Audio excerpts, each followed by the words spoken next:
So let's do this now because we got to do it. The overtime winner is like, am I so whatever biased and in my head? Logic tells you this puck is in the net. 100%. The puck crossed the goal line. Now, let's argue about the process of this because we've been fed some bullshit in the past from the NHL. One, the official skates over. You've watched thousands of hockey games. I've watched thousands of hockey games.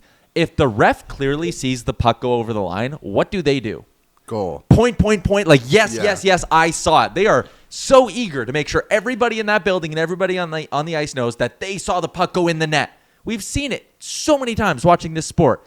The ref will go bananas if they think it's an actual goal.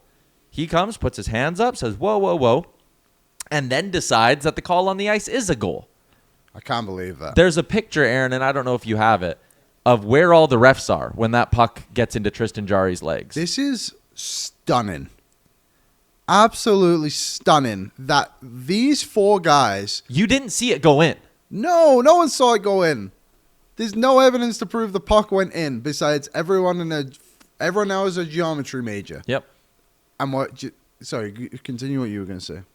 If none of the officials saw the puck go in, which they didn't, they're lying and making shit up. And hey, the official was an Oilers draft pick in 2001 and then got, buried and never played a professional hockey game for the organization. So maybe he's got some beef. Maybe he doesn't. Maybe time heals all wounds and he doesn't care. Wait. Is that for real? Yeah, the Oilers picked him in the 5th round in 2001 and then never. Who? Something Beck or whatever. Ben Beckett? No. What's his name? Zach had it. Yeah, I'll get it. Shout out Zach Lang because he was in his bag last night. Referee Jake Brink. Jake Brink. Yeah. Whoa.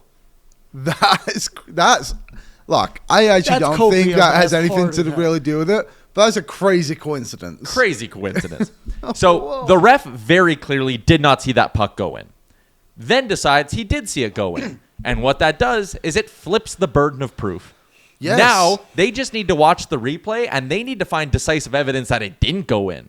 Because guess what? There's no decisive evidence that it did go in. The NHL has fed us so much bullshit over the last few years. Remember the one goal a couple years ago where you could see the white in between and the NHL came out and was like, whoa. The camera angle can actually make it look like there's white, but really there isn't white. So that's not enough to just say you saw white. Last year against in Winnipeg, St. Louis, round 1. Yeah. Cole Perfetti shoots one into Jordan Binnington's glove. Jordan Binnington's glove is in the net. The puck hits the back of his glove. Everybody says, well, you can use common sense here and say that the puck is in the glove and the glove's in the net, so it's a good goal. What does the NHL say? No goal. Common sense cannot be applied. You need 100% conclusive proof. This, as much as I'll sit here and say, yeah, it's probably, I'm 99.9% sure that puck's completely across the line, okay? I could say last spring that I was 99.9% sure that puck in Jordan Binnington's glove was in the back of the net, or was in the net. And I could say, I think it was a Toronto series a few years ago where it went off his pad and you could see the white, and the NHL was like, that. I was 99% sure that puck was in the net. And the NHL said, that's not 100. It's got to be 100. And now, because the call on the ice got flipped after the refs talked about it, the burden of proof flips. And now we're sitting here going, well, a puck that we actually don't know for certain went into the net is deciding a game. So did they get the call right? I guess. Blind squirrel found a nut because they didn't follow the protocol that they've been telling us for the last 2 seasons. So I don't want to turn this into copium, whatever. Here are a bunch of things that are true. Was the puck in the net? Probably. Did the Oilers deserve to win that game? No, not really. Is it still wildly frustrating that the NHL can't figure this shit out? I can watch a baseball game and they will tell me in a matter of 6 seconds if a pitch is 1/10 of an inch in the strike zone or not. Yeah. I will know instantly. I will watch a tennis match and I will know if a ball that is being squished by physics, if that ball is 1/10 of an inch in the line or out of the line. I will know that in 8 to 15 seconds. We watch a hockey game where officials can make up whatever the hell they want to make up. The video review room will tell us one thing. They'll say something on Sportsnet, and then a couple hours later, they'll put out a statement that says something completely different. Did the ref not say the call on the ice stands? We have a good goal? Yeah. Okay, call on the ice wasn't confirmed. and there's a difference in that wording, that means he was told in his headset, hey, we're going with your call because we don't know. And then all of a sudden they're putting out a statement, the NHL is, that, oh no, we determined the puck 100% crossed the line. I just think this is very easy to understand. Firstly, the puck probably went in, which you said, which everyone kind of agrees with. The second thing, again, there's no way the refs could see that. The third thing, goals aren't opinions. They're facts. Yeah. Did the puck cross the line? Yes or no? Maybe it's not an option. Did it go in? Yes or no? And the NHL and hockey in general, I'm not sure about European leagues, I guess, but it's one of the very few sports where we use lines to determine if what's going in, what's out, that actually doesn't use technology to help themselves. Yeah. And I just don't understand how the NHL can allow a playoff game, round 1, game 4, it's obviously not the Stanley Cup final, but it had such a significant impact on the game because it allowed the Anaheim Ducks to go up 3-1. And I just don't know how the NHL can sit there and be like, and Dave Jackson, he's been on the show, he's obviously been in the game. And he just, when he tweets out stuff, he just reads the rule book. And it's fine. Like, he's obviously correct in what he is saying. But when the fact that there's a rule in the NHL book that says the NHL can use common sense to determine outcomes of goals and whatever else was maybe on there, is ridiculous. It should not come down to the assumption that something happened. Mm-hmm. It should come down to the fact of we have all the evidence we need to prove this actually happened. And Aaron, if we have the still image, there is no way without everyone who's putting out there, oh, we got to draw where the puck might be and all this good stuff, that you can look at that. You cannot see the red line because Tristan Jarry's skate is in the way. And that is inconclusive evidence. And it all starts from the referee who couldn't see if the puck went in, determining after a conversation with 3 other guys who weren't even close to the action, determined that this was a goal. And as soon as that happens, the Oilers were completely screwed by the system. We were doing the watch along, obviously. Yeah. And I said in the moment, we both said, it was like, they're done. This is a goal. There's a goal. There's no way they can determine it. And again, it's not even necessarily about did the NHL get the decision right. It's the fact that we can't even have evidence to prove it. Because they're making it up on the fly. Which is an insane thing to do. Yeah. And I said this downstairs and I say it tongue in cheek, but like, how does curling have the technology to determine this kind of shit? But the NHL can't figure it out. There's an article on it right now, Oilersnation, I wrote this morning. When do you think tennis brought in technology? Like the Hawkeye or Eagle Eye? Yeah. I'll say like 2012. 1974. Okay, I was off by... That was the first time they brought in any kind... It was just called the electrical line or something like that, they call it. I'm sure it was nothing crazy. But the fact that tennis in 1974 thought we're going to actually bring something in to help out our officials, because that's the other side of it that the NHL has done today. They have put all their officials in the worst spot ever. Yeah. And everyone in Toronto and New York, wherever they do their video stuff last night, they've put them in terrible spots because they're all sat there being like, well, I don't know. But they called a goal, so we should just go with what the ref said. And they used common sense. And again, they assumed. Can you think of a sport that doesn't use like technology that actually like is like, you know what I mean? Like I'm not talking like boxing, fighting, MMA. I'll give you one example. That doesn't? Yeah. Okay. And it's also what has fucked one of my teams in recent years. The NFL with first downs. Sure, but they just brought it in. Yeah, they did. They just brought it in because they adapted. They realized the rule book was flawed. Baseball. What's his name? Manfred. Biggest moron in the entire world. That guy allowed the Houston Astros to basically get away with cheating. Yeah.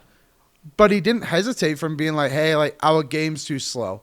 Yep. So we're going to improve it with the pitch clock. Alex Manoah, sorry, your career's over. But the game's going to be better for it. They make their refs look like absolute idiots every day of the week. But they also clearly saw that their refs, umpires, were complete morons and couldn't make decisions for themselves. So they brought in a challenge. And it has been great. Everyone's getting exposed for it. Soccer. The offside one, if you're a fan, is a bit swayed. But that's based off the rule, not necessarily the technology. Yeah. But my God, You know if that ball crossed the line or not. There is no conversation about it. And you cannot argue it because the fact is it was a goal. Mm-hmm. And the fact is it wasn't a goal. And the fact is we have no fucking idea what happened last night because the NHL and Gary Bettman refused to use technology. And they have chips in the puck. Yeah. Your uncle knows all about it with the kids running around. Yeah. Like, how do we have to sit here and ask Connor McDavid postgame if a puck crossed the line and he says, I don't know. Because we don't know.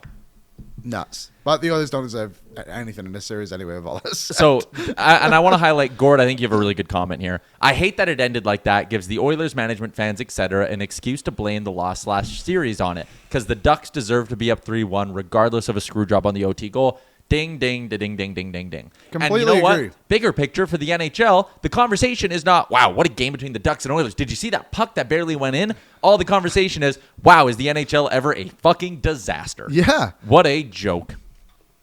That's the part of it. I just don't know why they want it to be like this.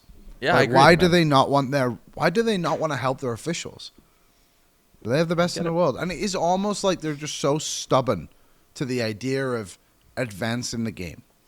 And I don't get, like, you know, so Jeff Marek put out a tweet this morning, and he's on the side of, like, bringing something to help them. And I've never thought of this idea, but it makes a lot of sense. Did you see his tweet? Yeah. Just put lines behind the goal line to be like, hey, like, if the puck is past this line, it's a goal. So you essentially have a second goal line. And then you never question it. And that's great. That's fine. There's ways to do this, and I just think it's the one it is. David, quick crying. The puck crossed the line. Everyone saw it. No, they fucking didn't. No one saw it. Because Tristan Jarry's skate is there, and you don't have laser vision, Dave. You don't have it. No one has it. No one has laser vision, right? No. That is a fact. The fact is, this puck, we have no idea if it went in. I'm just so frustrated because, like, they don't make the goal call in the moment. They huddle up and then somehow determine that someone saw it cross the line. But when I look at every one of these replays, slowed down to 10th of a second, you can't see that it crossed the line. So in that huddle, someone said something that they didn't see because no one can see it.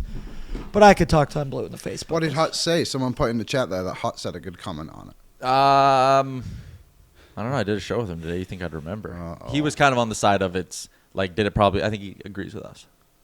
Okay, good. But I'm glad we're Doobie was on. Oh, yeah, what did Devon say? Understand how you can huddle up in that moment Yeah. and 60, 90s. That's kind of what Nobby mentioned as well, which maybe we'll hear from him. But how do you? No one understands what went down. Even Elliot Friedman was fighting the good fight for Oilers fans last night. Elliot Friedman tweeted yesterday, apropos of nothing, no idea how they could call it a goal on the ice. No official was behind the net. Yeah, it honestly felt like an official kind of covering his own ass, being like, oh shit, I was not in position there. Whoops. Okay, before we get to DJ, I want to do a quick sound in the room for our friends at Boston Pizza. For 32 dark years, Canadian hockey teams have come up short in the playoffs. So this year, BP is waking up the hockey gods, and to entice the gods, they've dropped a new playoff menu specifically for this run. It's built for the long haul because we're planning on playing well into June, at least we hope. The hockey gods, let's hope they're with us. Yesterday, I'm not quite sold on that, but we will keep the faith. Hungry for a playoff win, hungry for BP. Aaron, let's go back-to-back Knoblauch and Jarry on the goal against. Do you think the officials had a view where they could tell that was a goal in real time? Because that was the call on the ice. Is that the way that was communicated to you? Yeah, I didn't get any communication. I thought it was, I can't see it going in. I can't see the line. You can't see any space between the blue line, and you see a lot of, similarly, you talk about the blue line. Offsides. There's been many times where I've seen, oh, this is offside, and they don't have the absolute proof of it. I thought that was going to be the call tonight also.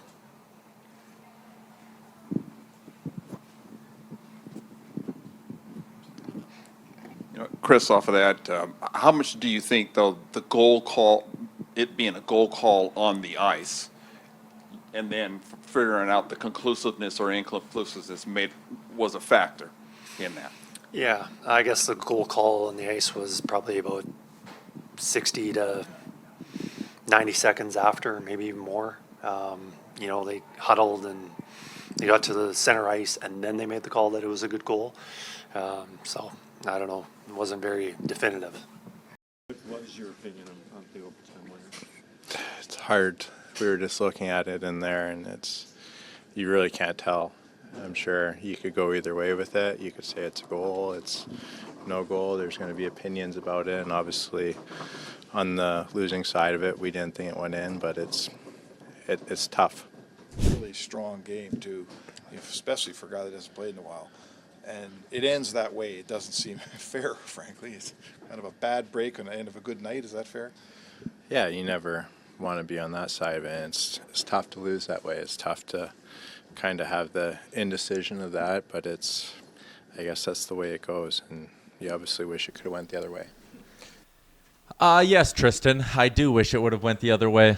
I actually feel bad for him. He arguably played his best game as an Oiler. Yeah. He might have been their best player last night. He was unreal. I know we got to get to DJ. Yeah. But I have to say one thing about Kris Knoblauch. I've mentioned this.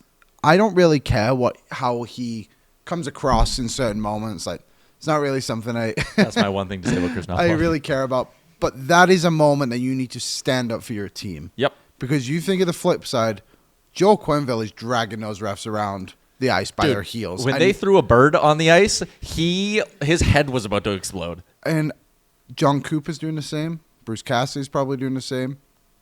There's so many other guys. And Knoblauch, like, did he even yell at the refs? Like, no. Show me something, man. Your team is down 3-1, and you can't even yell. I have one thing for Kris Knoblauch. You're going to get fired, Kris. Yeah. You should be playing for your job right now. Just go down with the ship, man. Yeah, I don't get it.